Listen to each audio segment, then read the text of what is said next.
The word hit Eli like a branding iron pressed to bare skin. "He is not coming back," Gideon Bailey said, and his voice did not waver, did not soften, did not offer the boy any cushion to fall upon. He stood in the doorway of the barn with the afternoon sun at his back, casting a long shadow across the hay-strewn floor where 12-year-old Eli Holloway sat with his knees drawn to his chest and his face buried in his arms. "Your father is not coming back, and you standing here waiting for him is not going to change that fact one single bit." Eli lifted his head. His eyes were red, his jaw set in that stubborn way that Ruby had seen 100 times, that jaw that reminded her of a man she had tried very hard to stop loving, then tried very hard to stop hating, and had finally settled on simply trying to forget. "You do not know that," Eli said. "You do not know anything about my father." Gideon Bailey did not flinch. He stepped fully into the barn, his boots dark with creek mud, his hat pushed back on his head in that way he had when something mattered enough to make him look a person dead in the eye. He was not a tall man in the way legends described tall men, but he filled a room. He filled a silence. He had the kind of presence that made you feel the weight of your own choices. "I know he left," Gideon said quietly, "and I know you have been waiting by that fence post every evening for 6 weeks like he made you some kind of promise worth keeping." Eli's chin trembled. Ruby, standing just outside the barn door with her hand pressed flat against the weathered wood, felt her own throat close. She had not meant to listen. She had come to call Eli in for supper, had heard Gideon's boots on the floor, and had stopped because something in the quality of the silence told her this was a moment that needed to breathe on its own. "He said he would come back," Eli whispered. "I know he did." "Then why? Because some men make promises they do not intend to keep," Gideon said. He crouched down, bringing himself level with the boy, and Ruby watched his big scarred hands rest on his knees. "And that is not your fault. That is not your mother's fault. That is a failing that belongs entirely to him, and you do not have to carry it." Eli stared at him. "Are you my father now? Is that what you think?"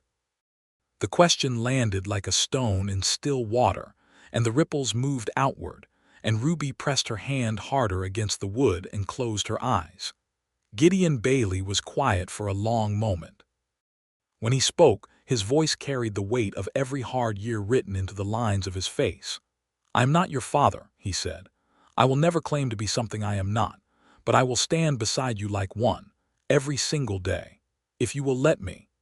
Ruby Holloway had been standing at the edge of a precipice for 7 months, ever since the morning she had driven her wagon onto the Bailey ranch with everything she owned packed into 4 trunks and her son sleeping against her shoulder. She had not expected this. She had not expected any of this. She had not expected to feel, for the first time in years, like the ground beneath her feet might actually hold. She had arrived in Clearwater Creek, Texas, in the spring of 1882, and everything about her arrival had been a desperate act of survival dressed up in the language of practicality. Her name had been placed on a registry in Dallas, one of those registries that matchmakers maintained for women of respectable standing who found themselves in need of a fresh start, and for men of the frontier who found themselves in need of someone to help them hold a life together. She had signed the papers in the office of a woman named Mrs. Cordelia Park, who wore steel-rimmed spectacles and spoke about the arrangement with the brisk efficiency of someone brokering a cattle deal. "You will understand, Mrs. Holloway, that the arrangement is practical in nature," Mrs. Park had said, adjusting her spectacles. "Mr. Bailey has made it very clear that he requires a woman who can manage a household, assist with correspondence and accounts, and provide stable company for himself. He is not a romantic man." "Neither am I," Ruby had said, which was a lie, but she had told it so many times by then that it felt like truth. She was 28 years old. She had red hair that she kept pinned severely back, because she had been told too many times that it was her most dangerous feature. She had brown eyes the color of creek water after rain, and hands that were already calloused from the years she had spent trying to manage a house in San Antonio while her husband, Cal Holloway, drank his way through their savings, their dignity, and eventually their marriage. Cal had not divorced her. He had simply stopped coming home. 6 months after the last time she had seen him, she had received a letter from a lawyer in Houston informing her that Cal Holloway had signed over legal separation papers and that she was free, in the language of the law, to pursue other arrangements. He had not sent money. He had not sent an apology. He had sent his signature on a document, and she had taken it as the most honest thing he had ever given her. She had packed everything and applied to the registry and written a careful, measured letter to Gideon Bailey of Clearwater Creek, Texas, describing herself in terms that were accurate but deliberately unromantic. She was capable. She was organized. She was not afraid of hard work. She had a son of 11 years who was well-behaved and strong for his age. She had not mentioned that she was still capable of feeling things. She had not mentioned that sometimes at night she lay in the dark and pressed her fist against her chest because the loneliness had a physical weight. She had not mentioned any of the things that made her human because she had decided that the best way to survive what was coming was to be useful first and everything else never. Gideon Bailey had written back in a hand that was surprisingly clear and deliberate for a man she had imagined would write in jagged scratches. He had said that he ran 600 acres of cattle land with 3 permanent hands, that the house needed a woman's management, that he was not a man given to conversation for its own sake, but that he was fair, and he did not drink, and he had never raised his hand to any living creature that did not deserve it. He had said that he understood she had a son, and that this was not a difficulty. He had said, and this was the sentence she had read 4 times, that he was not looking for pretense of any kind, and that if she came to Clearwater Creek she would find him exactly as described. She had found him standing at the end of the station platform in a brown coat that had been good once and was now merely functional, his hat in his hands, his dark hair threaded with gray at the temples, his face carrying the particular weathered quality of a man who had spent decades reading the sky for weather and the ground for trouble. He was 41 years old. He had the eyes of a man who had seen considerable loss and had made a private arrangement with it. He had looked at her. He had looked at Eli standing at her side with his case in his hand and his chin up in that defiant way, and he had said without preamble, "Welcome to Clearwater Creek. The wagon is this way." That was all. No flattery, no performance, no forced warmth. Ruby Holloway had exhaled for what felt like the first time in years. The first weeks were careful. They moved around the house like planets with established orbits, always aware of each other, never intersecting without purpose. The ranch house was not beautiful, but it was solid, built from good timber with a wide porch and 4 proper rooms and a kitchen that had been managed by a rotating series of unhappy arrangements for the past 3 years. Ruby organized it. She was very good at organizing things.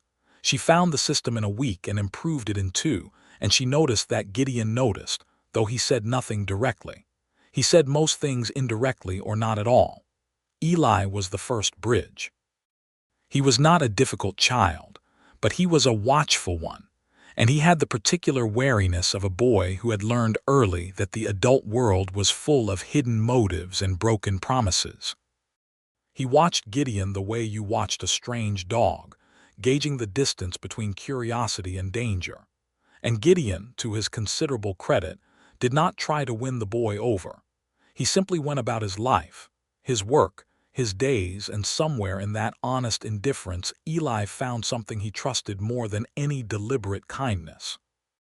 He started following Gideon around the ranch in the 3rd week, not asking permission, just appearing at the man's side the way a dog appears beside someone who is not actively trying to catch it. Gideon had handed him a fence post mallet without a word, and Eli had taken it without a word, and something had begun between them that Ruby watched with her breath held for a different reason than the one that had been squeezing her chest for years. The ranch hand situation, however, was its own complication. There were 3 men who worked the land. Bill Prentice, who was 60 and had been on the Bailey Ranch since before Gideon's father had died, and who had the easy comfort of a man who had survived enough seasons to know that most crises eventually passed. There was Tamaz Reyes, who was 24 and had come up from the border country 2 years prior, who was the best rider Ruby had ever seen, and who watched her arrival with a cautious neutrality she respected. And there was Chester Ames. Chester Ames was the problem. He was somewhere between 35 and 40, with pale eyes and a wide smile that he deployed with the studied ease of someone who had learned that a smile in the right moment could buy considerable patience. He was not unkind, exactly. He was something more complicated than unkind. He was a man with a hidden motive dressed in helpfulness, and Ruby, who had lived inside that particular trap for 9 years of marriage, recognized the architecture immediately. He began finding reasons to speak to her privately within the second week. Small things, questions about supplies that he could have asked Gideon, offers to carry things that did not need carrying. He was never inappropriate in any way that could be named or pointed to. He was simply always there, always convenient, always angling towards something she could feel without being able to articulate it clearly. She mentioned it to no one, because she had learned that naming a thing you could not prove invited more complications than bearing it quietly. But the ranch had its rhythms and she let herself fall into them, and sometimes in the evenings when the work was done and the house was still, she would sit on the porch steps with a cup of coffee and watch the last light leave the sky over the western pasture. And Gideon would come out of the barn and walk toward the house, and she would feel his awareness of her the way you feel a change in the weather, something that moves through the air before anything visible happens. He never sat with her in those early weeks. He would nod and go inside. But the acknowledgement was real. She filed it away like she filed away everything she was not yet ready to examine. The crisis, when it came, arrived without warning in the way that the worst things always do. It was a Tuesday in June, and Ruby was in the kitchen working on the accounts that Gideon had handed her with visible relief. The man could run 600 acres, but apparently regarded columns of figures as the particular form of suffering the universe had reserved for him specifically. And Eli had gone to the south pasture with Gideon to help with the fence line that the spring rains had damaged. Chester Ames appeared in the kitchen doorway. "Mrs. Holloway," he said, and his voice had that quality it always had, easy and round at the edges. "I wonder if you might take a look at the supply ledger. I think there are some discrepancies." She looked up. He was holding a leather-bound ledger that she recognized as the one from the tack room. He stepped inside, which was already a step further than he should have taken, and set it on the table before her and leaned in to point at a column. She sat very still. "These figures here," he said, his arm close to hers in a way that was not accidental. "I think someone has been recording things incorrectly." "Then I suggest you bring it to Mr. Bailey," she said evenly. Chester smiled. "I thought you might be able to help me work it out first. Seem like a smart woman." "I am," she said, "which is why I am going to ask you to take a step back and take that ledger with you." His smile did not fall. It shifted into something softer, something that was meant to look like wounded innocence. "Mrs. Holloway, I know what you only," she said. She kept her voice very calm. "And I think you know that I know. So let us save each other a great deal of time, and you can take yourself back outside." He looked at her for a moment with those pale eyes, and she held the look without blinking, and then he picked up the ledger and left. She sat very still for another full minute after the sound of his boots had faded from the porch. Then she let out a slow breath and went back to the accounts. She told Gideon that evening. She had decided she would not, and then she had decided she would, because the hidden motive was one thing when it was only uncomfortable, but it was living in his own house, and she had a son who walked this land, and she was not going to be the kind of woman who swallowed things until they made her sick. She caught him on the porch just at sunset. "I need to tell you something," she said, "about Chester Ames." He looked at her steadily. He never looked away from things she had noticed. He had a way of receiving information without flinching from it. "Tell me," he said. She told him. She kept it factual and did not editorialize. When she finished, Gideon was quiet for a moment. Then he said, "How long has this been happening?" "Since the second week," she said. Something moved through his expression that was not quite anger and not quite something else. It was more like a man revising his understanding of something he thought he had already calculated. "Why did you wait to tell me?" "Because I needed to be certain," she said. "I am certain now." He nodded once. He looked out at the darkening pasture. "I will handle it," he said. "I know you will," she said. And she went inside. The next morning, Chester Ames was gone. She did not ask how the conversation had gone. Gideon did not volunteer it. The ledger was returned to the tack room, and 2 days later a young man named Ira Bates rode in from town looking for work, and Gideon hired him on the spot. And Ira Bates turned out to be 17, earnest, and terrified of horses in a way that was both a liability and endearing. What Gideon had done was real, and she trusted it completely. And the trust was a new thing that she moved around carefully, because she had not had cause to exercise it in a long time, and she wanted to be sure of its weight before she leaned on it. The story that Clearwater Creek told about Gideon Bailey was a dark past one, layered with the town's particular genius for myth-making.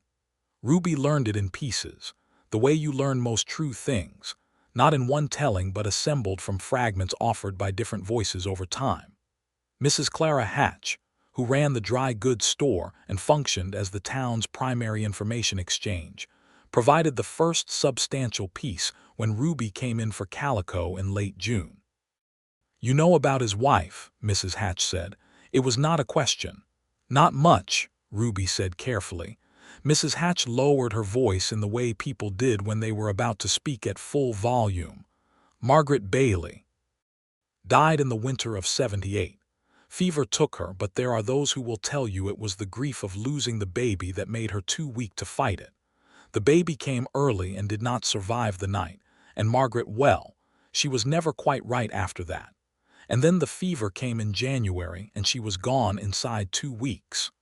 Ruby listened without letting her face show how the words were landing. "He has not been the same since," Mrs. Hatch concluded with the finality of someone delivering a verdict. "For years he has been running that ranch alone, closed up like a Bible in a drawer. People thought he would sell. He did not sell. He just kept going. You know the type." Ruby did know the type. She saw it in his face every morning, the quality of a man who had made the decision to continue long after the reasons for continuing had been stripped away, who was still making good on that decision through the sheer force of a will that had replaced everything softer. She went home with her calico and said nothing to him about what she had learned, but she looked at him differently after that. Not with pity, which would have been an insult, and not with the particular kind of curiosity that people directed at grief like it was a specimen. She looked at him with the careful recognition of someone who understood the specific shape of loss that leaves a person still standing, still functional, still doing the next required thing, while something essential has been rerouted somewhere interior and sealed. She understood it because she had her own version of it. Not the same, but adjacent. It was Eli who, in the way of children, began tearing down the walls before either adult had decided whether the walls were still load-bearing. By July, Eli had learned to rope from Gideon, had developed an opinion on the relative merits of the ranch's horses that he expressed at length with the confidence of someone who had been riding all his life, and had taken to appearing at Gideon's side in the early mornings before breakfast, as if this were a long-established arrangement, rather than something he had invented and imposed by sheer persistence. Gideon accepted this with the same quiet lack of ceremony with which he accepted everything. He did not make a production of it, he simply included the boy. Ruby watched it happening and felt something in her chest that she recognized dimly as the sensation of being terrified by something wonderful. One evening in late July, she was on the porch when Eli came running back from the barn with grass stains on his knees, and a look on his face that she had not seen in so long she had almost forgotten it was a look his face could make. "Gideon says I can have the roan," Eli announced. "Not to own, but to ride as my regular horse. He says I need a horse that knows me." Ruby looked past him to where Gideon was walking up from the barn, unhurried, hat in hand. "Is that right?" she said. "He has got the steadiest disposition on the ranch," Gideon said, reaching the bottom of the porch steps and looking up at her. "And the boy has a good seat. No sense wasting it on a horse that will not respond to him." Eli was practically vibrating. "Can I, Mama?" She looked at Gideon for a moment longer than was strictly necessary. He held the look with that absolute steadiness of his. "Yes," she said, "you can." Eli made a sound that was entirely undignified and entirely wonderful, and bolted back toward the barn. Ruby and Gideon were alone on the porch in the long gold light of late afternoon. She was suddenly aware of the specifics of the space between them, 4 feet of weathered pine boards, and how it had been narrowing for weeks in a way that neither of them had named or acknowledged. "That was generous," she said. "It was practical," he said, and she could see by the very slightest shift in his expression that she knew he was lying, and that they both found this privately amusing. He put his hat back on and went inside, and she stayed on the porch until the light was fully gone, feeling something she had decided months ago she was not going to feel, growing in her chest with the complete indifference of a thing that has not consulted your decisions. The crisis with Cal Holloway arrived in August. She had not told Gideon everything about Cal because she had not thought there was more to tell. The legal separation was real. The signature was real. She had the documents in a locked box in the bedroom, and she had considered the matter as settled as anything in her life had ever been. Cal Holloway arrived on a Thursday afternoon when Ruby was in the kitchen and Gideon was out on the North Range with Tamaz and Bill, and Eli was in the barn. He rode in on a black horse that was considerably better than anything Cal Holloway had any business owning, which told Ruby immediately that something was wrong in a new and specific way. He was 33 years old, handsome in the way of men who had coasted on handsomeness long enough that it was beginning to curdle around the edges. He had the look of a man who had recently had money and was in the process of losing it again. He came to the door and knocked with the particular rhythm of someone who had once been welcome and was banking on the weight of history to smooth their reception. Ruby opened the door. "Ruby," he said. He smiled. "You look well." "Cal," she said. "What are you doing here?" It was not a question. She was not asking. She was establishing the nature of the exchange before it began. "I came to see my son," he said. "Your son," she said, and she kept her voice very even because the alternative was something she could not afford on her porch in broad daylight. "A man has a right," he said, and the smile had not moved, and she recognized this too, the smile that stayed fixed while the argument changed beneath it. "You cannot keep him from me, Ruby." The law of what?" she said. "You signed separation papers, Cal. You signed them and you disappeared and you did not send a word in a year and a half." "I made mistakes," he said. "Yes," she said, "you did." He leaned against the door frame with that practiced ease that used to make her feel chosen and now made her feel the particular cold clarity of someone who has been manipulated enough times to recognize the opening position. "I have changed," he said. "I am different now. I want to be part of his life." "You want something," she said. "Whether it is him or something else I do not know yet, but you always want something, Cal. What is it?" The smile finally shifted. Something harder came through for just a moment. "I need to speak to the man who runs this place," he said. "I understand you are," and he looked around at the house, at the porch, at the ranch land spreading out behind him, "in some kind of arrangement here." The word arrangement landed with all the contempt he intended it to carry, and Ruby felt the sharp edge of it and let it pass. "He is out on the range," she said. "You are welcome to wait." She did not invite him inside. She brought him a chair and put it on the porch and went back to her kitchen.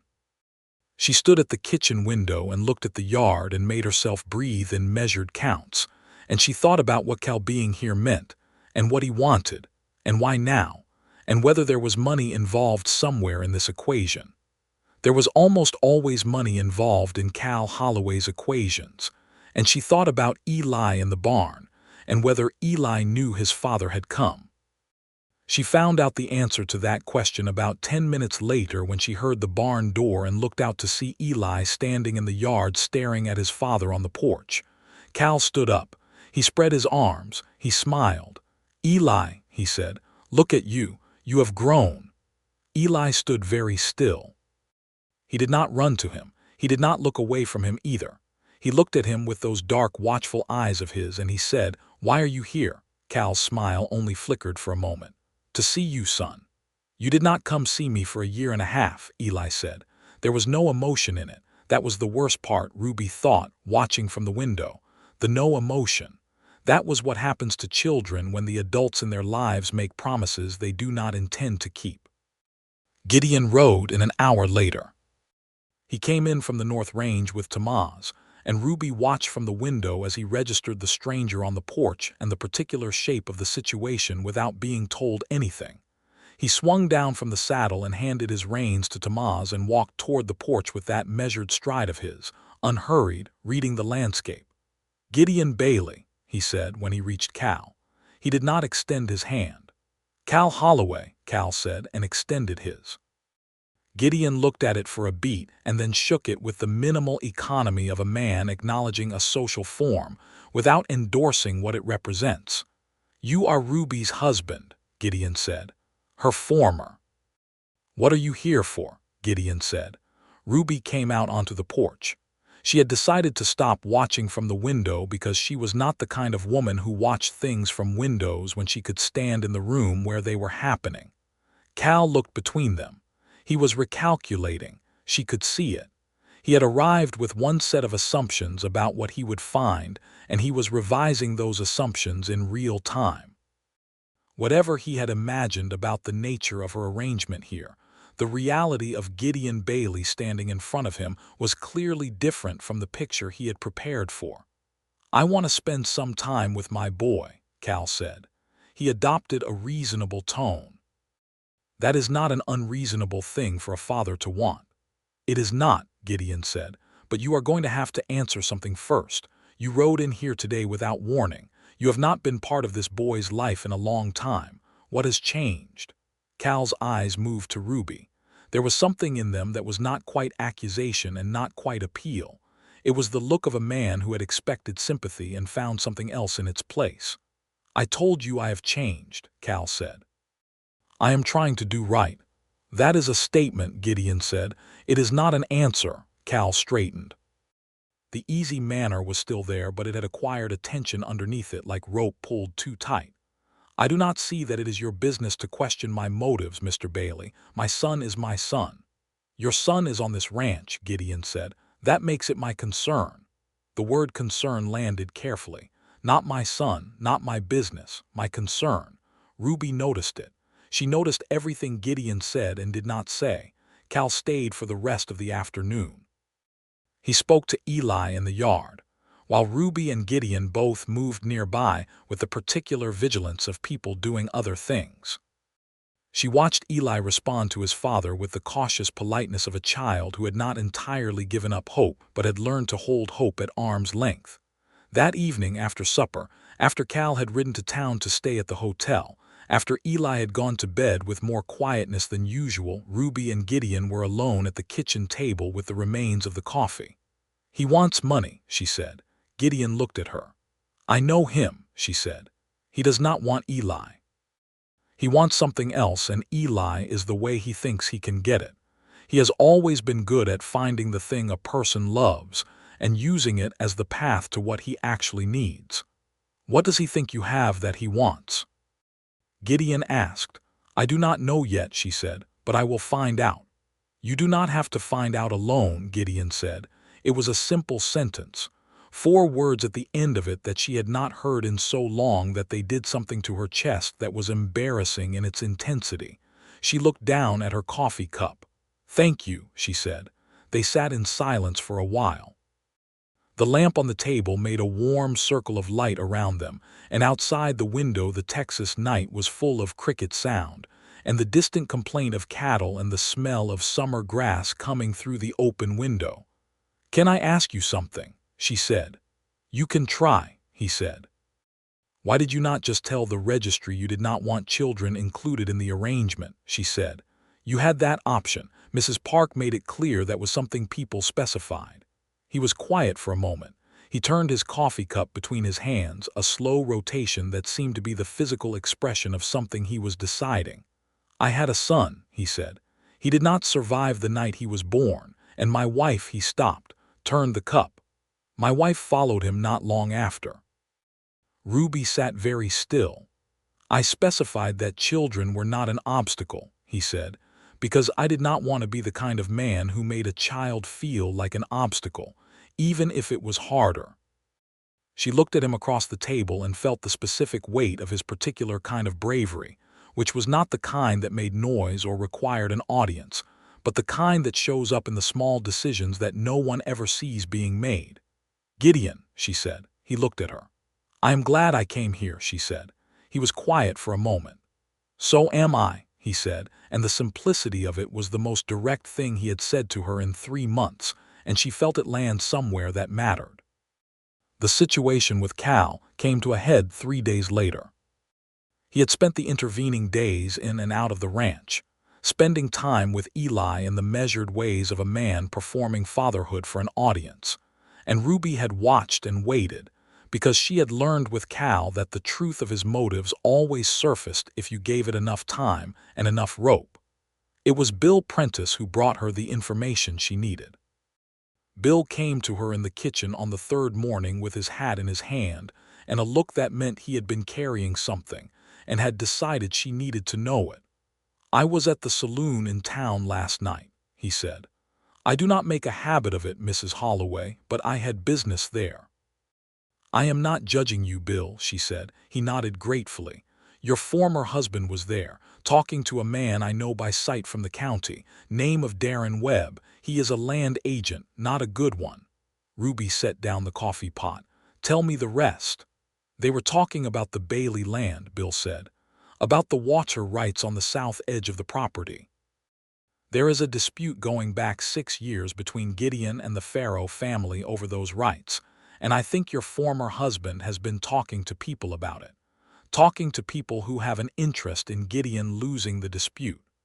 The cold clarity settled over Ruby with the completeness of a winter sky. He is going to try to use Eli, she said, custody, or the threat of it, to pressure me into helping him get information about Gideon's business dealings. Bill looked at her with the steady eyes of a man who had seen a great deal and was not surprised by any of it. That would be my guess, Mrs. Holloway. She thanked him and he left. She stood in the kitchen and felt the trap that Cal had built around her with the particular ingenuity of someone who had always been better at manipulation than at anything constructive. She could feel the architecture of it, the way he had identified the thing she loved and was using it as leverage, not because he wanted Eli, but because Eli was the key. She told Gideon that morning. She told him all of it, not the edited version she might have given someone she trusted less, but the full picture, including the parts that reflected badly on the situation she had walked into his life with. He listened to it all. He did not interrupt. When she was done, he was quiet for a moment, and then he said, "What do you need from me? Not what do you want me to do, not I will handle it. What do you need from me?" She had to put both hands on the kitchen table for a moment because the ground felt slightly different under her feet than it had a moment before. "I need him to understand that this play will not work," she said. "I need him to understand that there is nothing here for him to leverage." "Then I will tell him that," Gideon said. "He will not believe it from you," she said. "He has to believe it from me, but I need," she took a breath. "I need to know that what I am saying is true when I say it." The space between them was very quiet. "What would make it true?" Gideon said. She looked at him. He was looking back at her with those steady brown eyes that gave nothing away except she had learned everything. "I think you know," she said. He was quiet for a long moment. He turned his coffee cup. He looked at her. He said, "I am not a man who says things he does not mean. I know. And I am not a man who moves quickly when moving slowly is the honest thing to do. I know that too." He looked at her. "But I will tell you this," he said. I have not sat across a table from someone in 4 years and thought that I could sit across from them for the next 40 without it being something I was merely enduring. He paused. That is the truth of where I am. Ruby felt her breath leave her body and come back different. That is enough, she said. That is exactly enough. He went out to find Cal Holloway. She did not go with him. She stayed in the kitchen, and she looked out the window at the ranch land in the morning light, at the south pasture, where the disputed water rights ran along a creek bed, at the wide sky, and the long grass and the particular quality of a Texas morning in August, when the heat is still building, and the world has a few hours of honest light left before it becomes something to be survived. Gideon found Cal at the fence line near the road, and she could not hear the conversation from the kitchen, but she could see it through the window, the two of them standing 15 feet apart, Cal with his hand in his coat pocket and that easy posture of his, and Gideon standing exactly as he always stood, straight and still and completely unimpressed by the performance. The conversation lasted perhaps 10 minutes. When it was over, Cal turned and walked to his horse and rode toward town, and he did not look back and he did not come back. Gideon came in and poured himself a cup of coffee and sat at the table. "What did you say?" Ruby asked. "I told him the truth," Gideon said. "Which truth?" He looked at her over the coffee cup. "The important one," he said. She sat down across from him. "Gideon." "He knows there is nothing here for him," Gideon said. "He knows the nature of what you mean to me, which is not something I have said to many people in my life, or to anyone, but it was the honest thing to have at hand. He knows that any legal effort he makes regarding the boy will find itself standing against me, and I am harder to move than he expected. And he knows that the water rights business was reported to me, and that I have already spoken to my lawyer, who is considerably better at this than whatever arrangement he was cooking up with Darren Webb." Ruby stared at him. "He also knows," Gideon said, and his voice was very measured, very quiet, "that you are not available to be leveraged, that you have not been for some time, whether you knew it or not." She was quiet for a moment. "You told him I was not available." "I told him you were spoken for," Gideon said, in the most straightforward language I could use. "And then I told him that the boy was not a pawn, and that coming back here to use him as one would be something I would respond to in ways he would find profoundly inconvenient." Ruby sat with that for a moment. Then she said, "Do you think he will stay away?" "I think," Gideon said slowly, "that Cal Holloway is the kind of man who goes in the direction of least resistance. I made his path here a great deal more resistant. He will find an easier mark." She nodded. She looked at her hands on the table. She looked at his hands, large and scarred, wrapped around the coffee cup. She thought about what it meant that he had walked out there and said those things, that he had told the truth of what she was to him when the truth was still fragile and new and could have been denied without anyone calling him on the lie.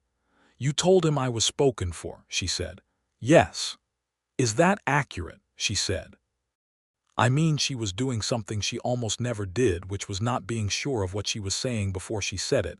"I want to make sure I am understanding what you, Ruby," he said. She stopped. "I would like to marry you," he said. "When you are ready. There is no urgency. I have been a patient man for several years, and I am not about to stop now. But that is where I am standing." She looked at him for a long time.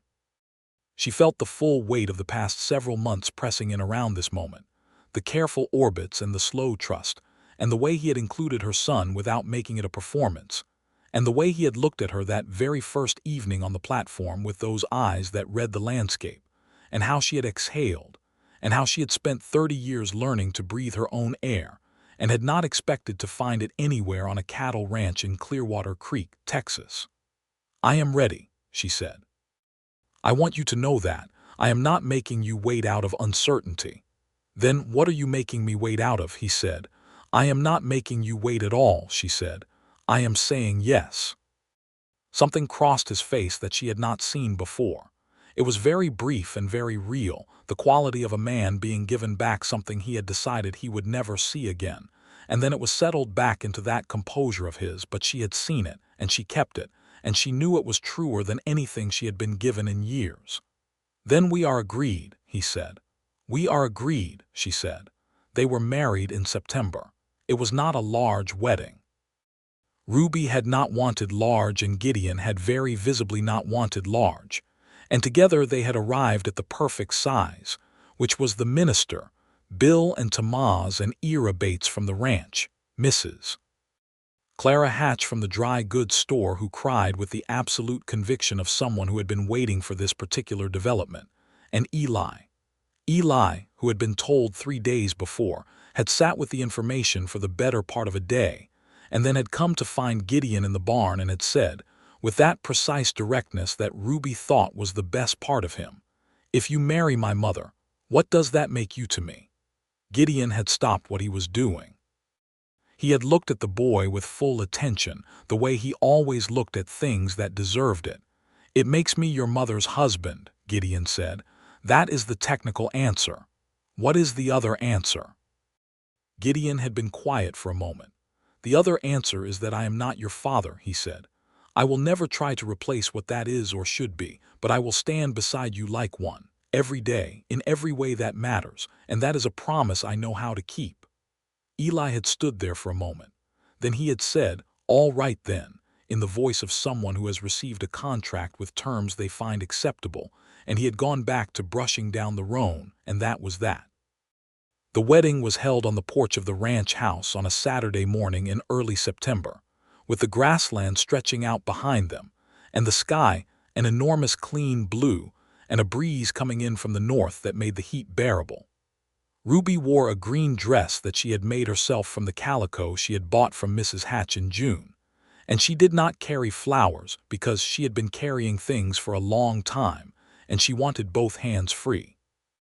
Gideon wore his best coat and had clearly made an effort with his hair, and had the expression of a man who was at peace with where he had arrived, which was the most beautiful thing Ruby Holloway had ever seen on a person's face.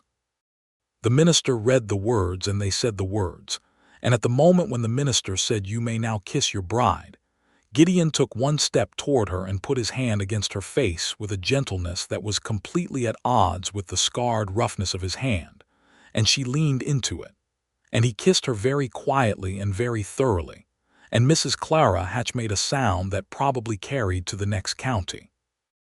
Eli looked at his shoes during the kissing and then looked up after and caught Ruby's eye, and she saw him trying not to smile, and she saw him failing, and she thought she might not survive the amount of happiness currently occupying her chest.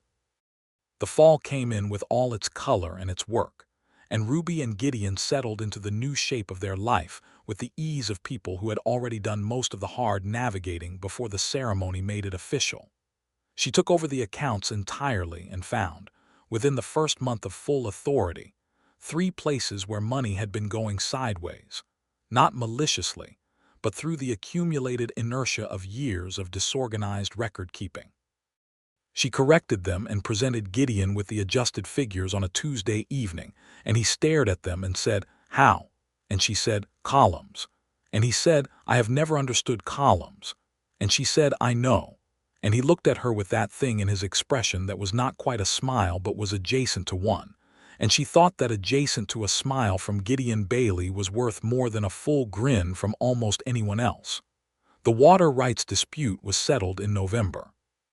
The lawyer in Dallas whom Gideon employed presented the case before a county judge and won on the basis of the original Bailey land grant, which predated the Farrow family's claim by 11 years. Ruby had found the original grant document in a box in the back of the study that had not been opened in 4 years, and had spent an afternoon carefully unfolding it and determining its legal weight, and then had written to the lawyer with precise instructions about where to look and what to cite. Gideon had read her letter to the lawyer before she sent it and had said, "You are remarkable, you know," in the same tone he used for most factual statements, as if it were simply a thing that needed noting, and she had felt warmth move through her from the roots of her hair to the floor. "I thought you were not a man given to flattery," she said.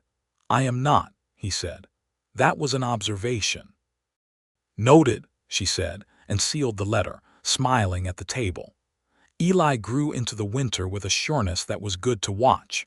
He took his schooling from Ruby in the mornings and spent his afternoons on the ranch, and the roan horse became genuinely his in all the ways that mattered, and he developed the particular competence of a boy who has been given real work and real trust. Gideon taught him things without ceremony, the way you pass tools, simply handing over the knowledge when the moment required it. How to read weather, how to check a fence line, how to treat a sick animal, how to see what the land needs before the land tells you by failing. Ruby watched this and carried it in the part of her that had been empty for the longest time. One evening in December, when the cold had come properly, and the fire in the hearth was the best thing in the world, she and Gideon sat on the sitting room after Eli had gone to bed, and she was mending something and he was going over the winter supply inventory, and the lamp was warm between them. And she said, without looking up from the mending, "I think I want more children." "If that is something you," and she glanced up. He was already looking at her. He had been apparently waiting for her to look up. "Yes," he said. She smiled. She looked back at her mending. "All right then," she said, in the voice of someone who has received terms they find acceptable. He made a sound that was about as close as Gideon Bailey ever came to laughing, low and brief and real, and she treasured it the way she treasured all the good sounds in this house, the particular life it had made for itself. The spring brought a difficult thing. Mrs. Clara Hatch from the dry goods store came to the ranch in March with a letter that had been misdirected, and had sat at the post office for a week before being properly sorted. The letter was from a lawyer in Houston, and it contained the information that Cal Holloway had died in January of a fever while in the territory of New Mexico. Ruby sat with the letter for a long time. She felt what she felt about it, which was complex and did not fit into a single word, because grief for a man who had hurt you is not the same as grief for a man you loved, but it is still grief, and it has its own texture. She told Eli herself. She sat with him at the kitchen table in the late afternoon and told him plainly, and watched his face go through several things and then settle into a stillness that she recognized. "He is gone," Eli said. "Yes," she said. "He never came back," Eli said. "No," she said, "he did not." Eli was quiet for a moment. He looked at his hands. He said, "I think I stopped waiting a long time ago. I just did not want to say it out loud." "That is all right," she said. "Does Gideon know?" "Not yet," she said. "I am going to tell him tonight." Eli nodded. He sat with it for another moment. "He stood beside me," he said. "Gideon did. He told me he would, and he did." "Yes," Ruby said. "I know he is not my father," Eli said, "but I think it does not really matter what the word is." Ruby put her hand over his on the table. "I think you are right," she said. That night, after Eli had gone to sleep, she told Gideon. He listened to it. He was quiet. He looked into the fire and he said, "How are you?" "I am all right," she said. "Truly, I am sad in a specific, limited way, but I am all right." "And Eli, he is steady," she said. "He is remarkable, actually. He said that the word does not matter for you, whatever word he uses." Gideon looked at the fire for a moment. She could see the weight of what that meant to him moving through his expression. "He is a good boy," he said. "He is," she said. He had a good person stand beside him. Gideon looked at her. She held his gaze. He reached across the space between them and took her hand and held it, and they sat like that by the fire for a long while, not saying anything, because there was nothing more that needed saying tonight. Spring deepened into a genuine thing, and the ranch flourished in the practical way of places that are well-run and well-loved. Ruby had grown into the work of it as she grew into everything, with the complete investment of someone who had stopped hedging. She was part of this land now.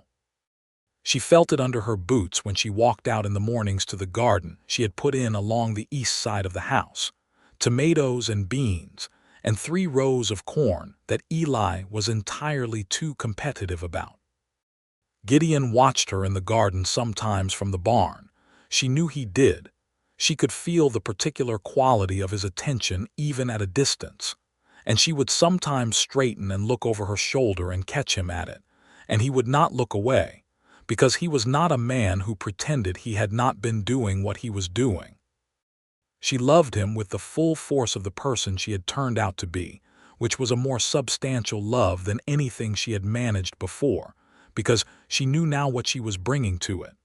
All the years of hard learning, all the things she had survived, all the parts of herself she had kept intact through circumstances that had not made it easy. She brought all of that to him, and he received it with the seriousness it deserved. And he loved her with the particular depth of a man who had learned that life can take the essential things, and that finding them again is not a thing to be taken lightly or performed casually, but must be held with both hands and maintained with daily intention. It was not a dramatic love in the way of novels. There were not speeches and grand gestures at every turn.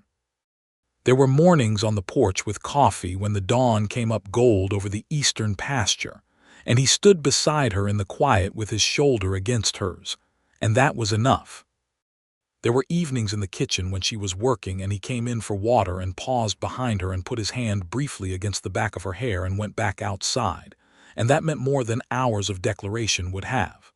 There were the large things too, the care, the absolute reliability of him, the way she never once, in all the months since September, had cause to doubt that he meant what he said and would do what he committed to, the way he treated her opinions as something worth having, the way he had stood between her and Cal Holloway without making her feel protected in the diminishing sense of the word, but rather supported in the way that makes a person stronger rather than smaller.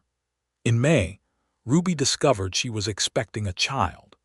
She told Gideon on a Sunday morning when the ranch was quiet, and Eli had ridden over to Tomaz's family's place to spend the day with the Ray's family, who had become their nearest real friends.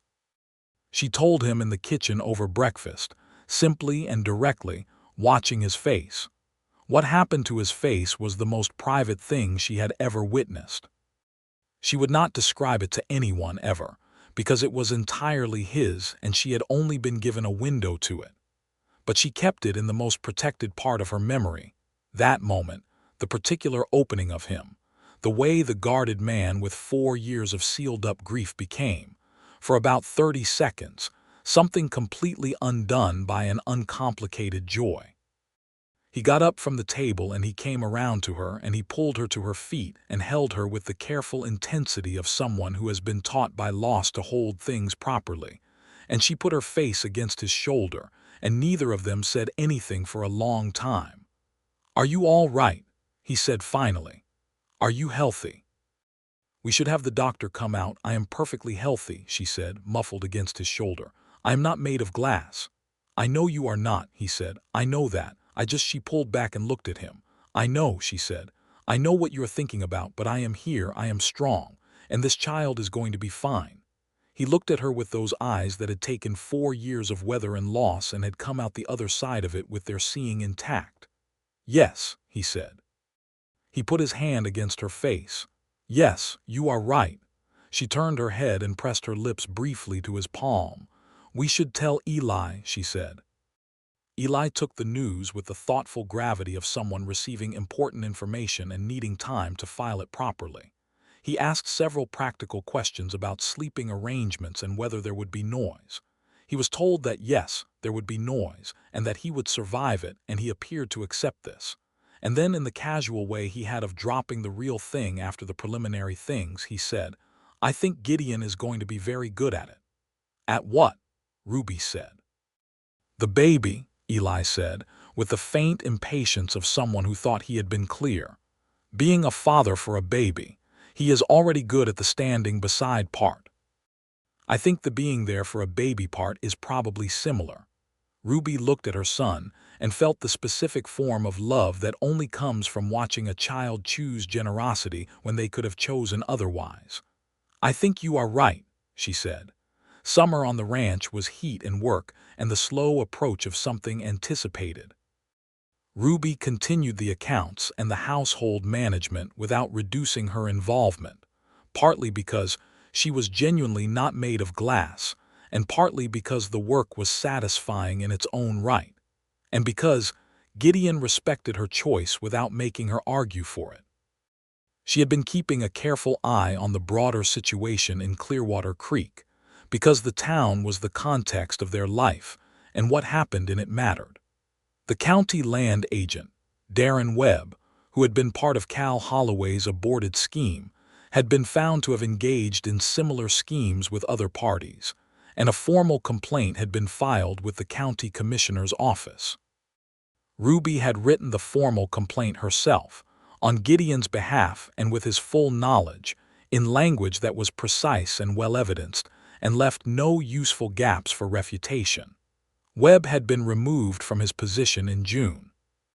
This was the kind of justice that the frontier often denied and occasionally delivered, and when it delivered, Ruby found it deeply satisfying.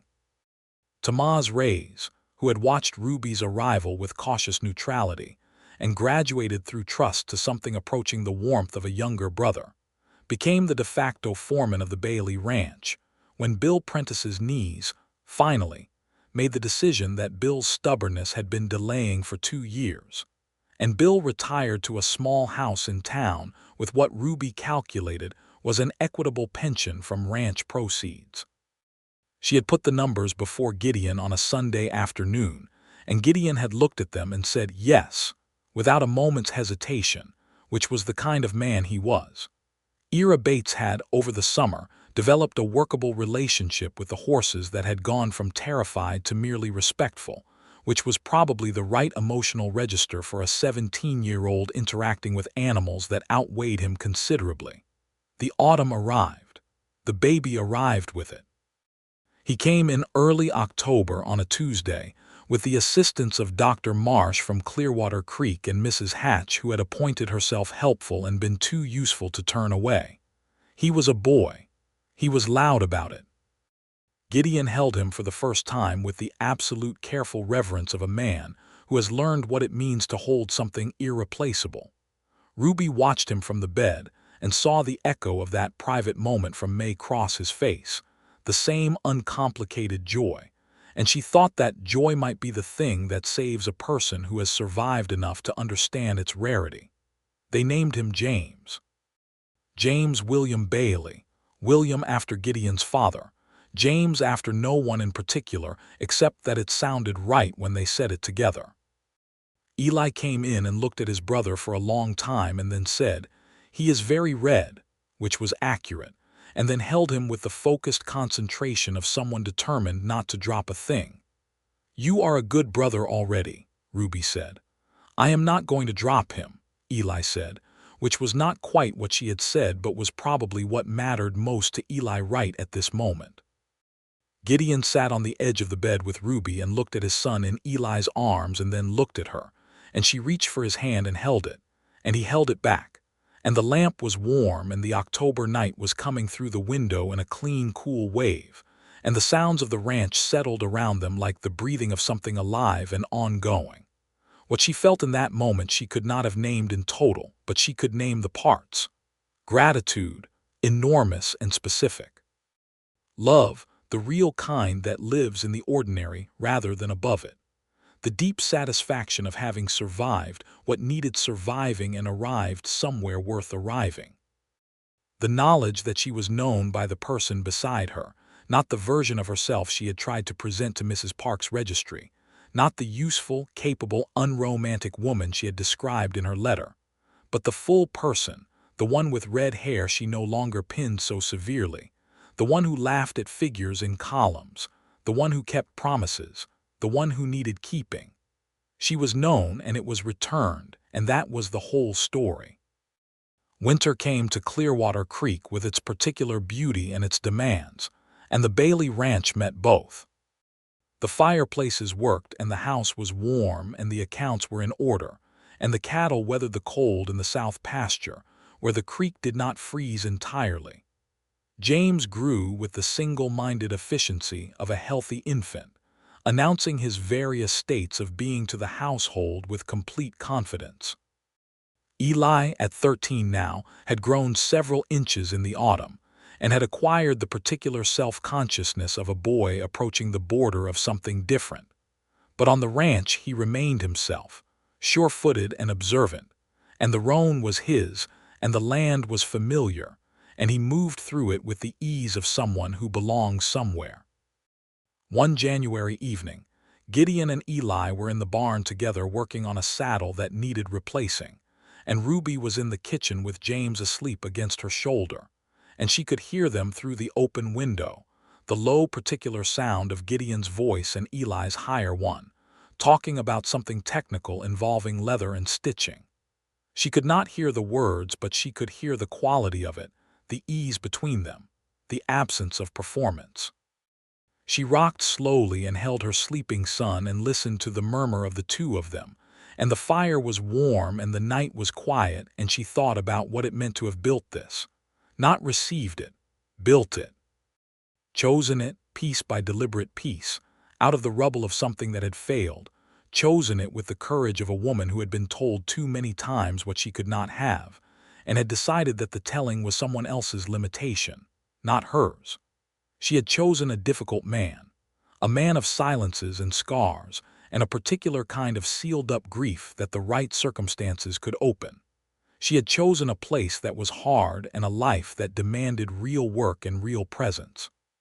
She had chosen to trust when trust was not guaranteed, and to be honest when honesty was not comfortable. And she had brought her son into it and watched the best thing happen to him that could happen, which was someone choosing to stand beside him with consistency and intention. In the spring, they planted the garden again, larger this time, and Eli had commandeered an additional row for beans because apparently one row of beans was insufficient, and James was propped against Ruby's hip watching the whole enterprise with the luminous attention of an 8-month-old, who finds everything equally worthy of deep consideration. Gideon came across the yard in the late afternoon and stopped to observe the garden progress with his arms crossed and the expression that was adjacent to a smile. "You are going to need more fence," he said. "The deer got into the east end last year." "I know," she said. "I have already ordered the fencing from Mrs. Hatch." "Of course you have," he said. She looked at him. "Was that an observation?" "It was an appreciation," he said. She smiled. She shifted James to her other hip. Gideon came over and took the baby with the competence he had developed over 8 months of practice, the easy adjustment of a man who had stopped treating infants as fragile mysteries and started treating them as small people with opinions. James grabbed at Gideon's coat buttons with the focus of someone undertaking serious work. Gideon looked down at his son. He looked at Ruby. He looked at Eli 20 feet away engaged in aggressive bean planting. "Good," he said, which was a word he used with a precision and economy that she had come to understand meant considerably more than its 4 letters. "Yes," she said. The land was good. The spring was warm. The work was honest, and the people doing it were real, and the love between them was the kind that does not require constant declaration, because it is present in every practical choice of every ordinary day. By the following autumn, Eli had turned 14 and was taller than Ruby and increasingly useful, in a way that the ranch absorbed without ceremony. He had begun to talk about the land in the possessive way of someone who feels belonging, not as property, but as place. He said our north pasture, and our creek, and our cattle, and Ruby watched Gideon hear it and say nothing about it but carry it in the same place where he carried all the things that mattered. James was walking by then, the wobbling, determined walking of a 14-month-old who has identified mobility as the solution to all problems and is implementing it with maximum commitment. He followed Gideon around the house with the absolute faith of someone who has never been let down, which was both endearing and occasionally a logistical challenge in a kitchen. Ruby was also by that autumn expecting their second child. She told Gideon in the same direct way she had told him the first time, watching his face do the same private thing it had done before, and she felt the same warmth at the sight of it. "Another boy?" he asked. "I have no way of knowing," she said. "Nor do you." "No," he said, "I suppose not." "Would you mind either way?" she asked. He looked at her steadily. "No," he said, "I would not mind any version of a child that comes from you." She looked at him for a moment, and then leaned forward and kissed him without ceremony, the easy intimacy of people who know each other completely. and he put his hand against her face as he always did, with that gentleness that still undid her after more than a year. The winter was mild that year, and Clearwater Creek had a quiet holiday season, and the Bailey Ranch was full in a way that it had not been full in a long time, not just with people but with the specific quality of life that comes from a household that is genuinely well. The second child, a girl this time, arrived in March. She was small and immediate and had Ruby's red hair, which Ruby privately considered a cosmic joke and Gideon considered, apparently, entirely wonderful. He looked at her in the lamplight of the bedroom and said, "Look at that," in the voice of a man who has decided that there is no adequate language for certain things and is not going to insult them by pretending there is. They named her Clara Margaret. Clara for Mrs. Hatch, who had been present at both births and had become genuinely family in the way that chosen people sometimes become more essential than the born ones. Margaret for Gideon's wife, who had been loved and lost and deserved to live somewhere in the continuity of things. When Ruby suggested the name Margaret, Gideon had been very still for a moment. He had looked at her with the full weight of knowing what the suggestion cost her to make and what it meant for him to accept. "Clara Margaret," he said. "Yes," she said. He had not said anything for a while. He had looked at the window. Then he had said quietly, "That is the right thing," and that was all that needed saying. Eli was 14 years old when his sister was born, and he received her with the particular protective solemnity of an older brother who has decided this is now his responsibility, which it absolutely was not, but the feeling was good. James, at 16 months, looked at her with the expression of someone who has been dethroned and is assessing the situation. The seasons ran on.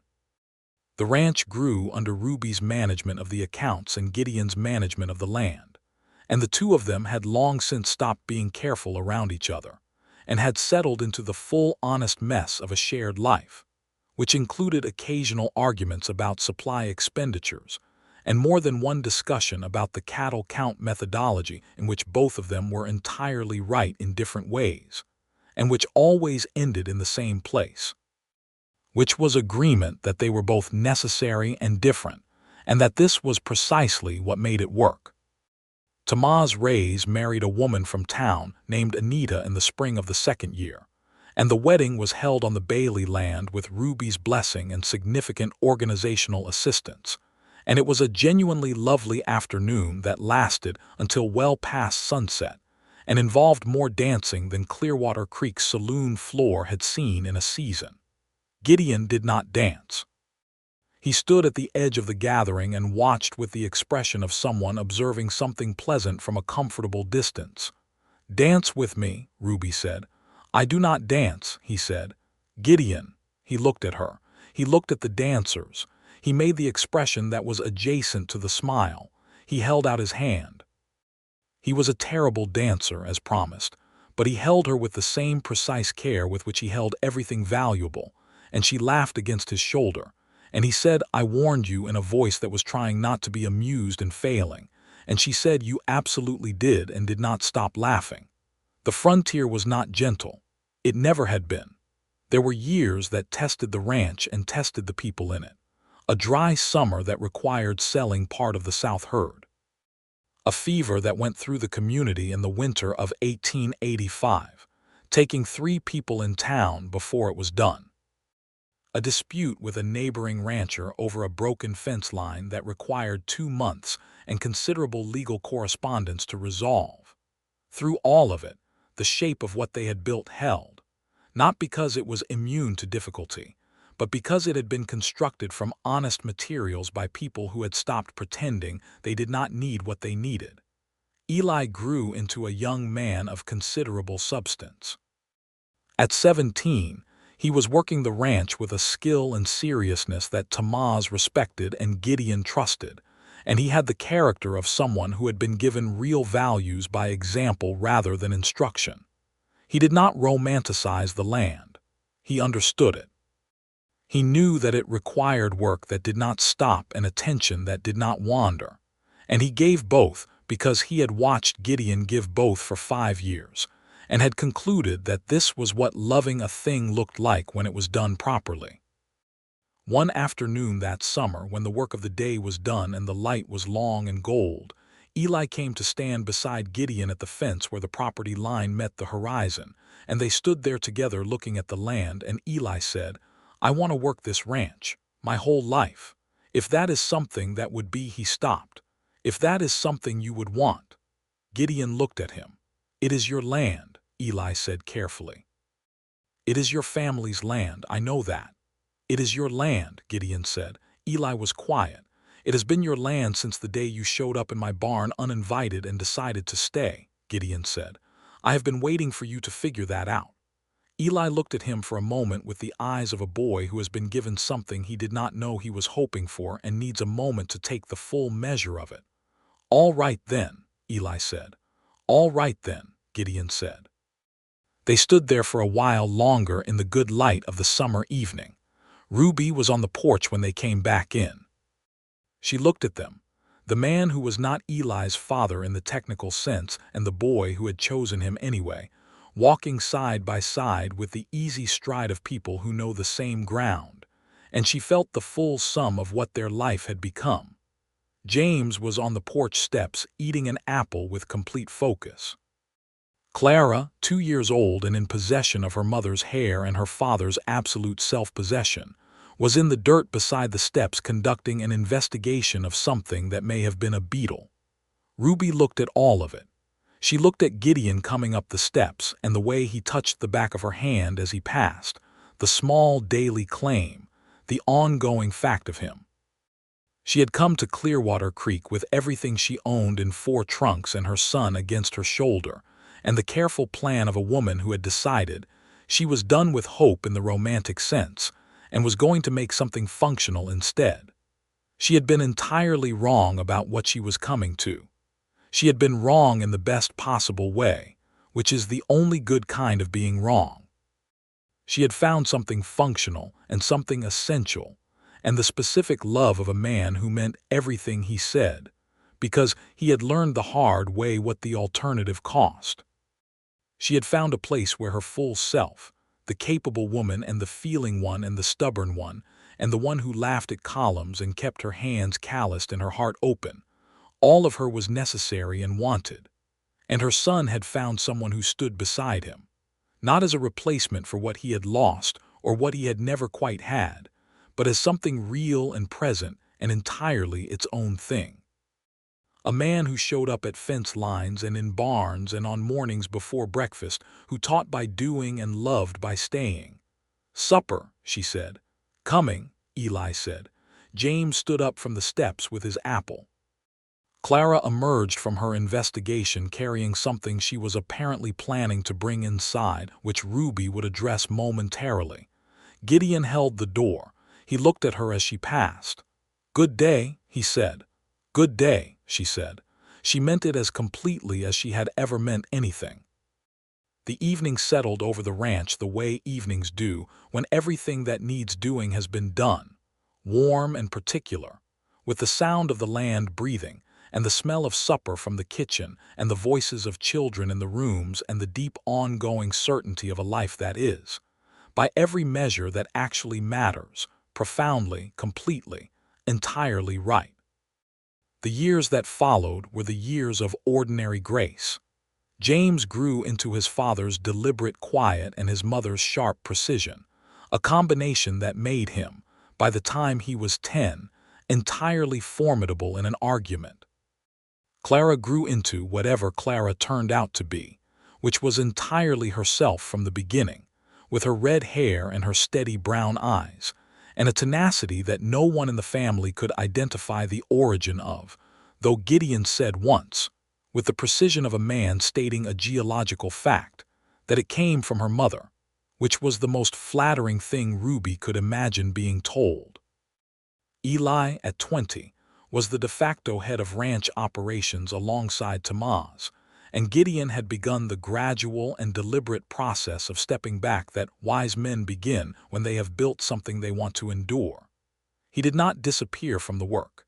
He simply redistributed it, trusting Eli with the weight of it in the way you trust someone when you have watched them earn it for 8 years. The three of them together over those years had become something that the people of Clearwater Creek observed with the gentle interest of a community watching a thing it did not quite have language for. Because Eli was not Gideon's son in blood but was in everything else, and the town had watched the conversion happen so gradually and so honestly that no one had been able to say exactly when it had completed, only that it had. There was a morning in the late spring of 1889 when Eli turned 21. Ruby made a proper breakfast and they sat around the table, the 5 of them, Ruby and Gideon and Eli and James and Clara, and it was not a dramatic occasion, but it was a full one. The table was loud with James's questions and Clara's opinions and Eli's long-suffering amusement at both. Gideon produced, after the breakfast, a document. He set it on the table in front of Eli without preamble. It was a portion of the ranch deed. The south pasture and the water rights land and 40 acres on the east side. Gideon had had his lawyer draw it up 6 months ago and had been waiting for the right moment. Eli looked at it. He looked at Gideon. "This is yours," Gideon said. "I want it in your name while I am still here to see it done." Eli was quiet for a moment. He put his hand on the document. He said, "I do not know how to." "You do not have to," Gideon said. "I know." Ruby watched her son and the man she had married look at each other across a table covered with breakfast dishes and morning sunlight, and 7 years of a thing that had been built from nothing but the decision to show up. "Thank you," Eli said. "Thank you," Gideon said. Ruby put her coffee cup down because her hands were not entirely steady and she did not want to spill it. Clara said, "Can I have more eggs?" because she was 7 and her priorities were her own and they were entirely appropriate. Everyone laughed. The morning went on, the ranch went on, the life went on. And in Clearwater Creek, Texas, in the spring of 1889, on 600 acres of good land under a clean sky, the Bailey family continued to be exactly what they had built themselves into. Real and honest and enough. More than enough. Everything.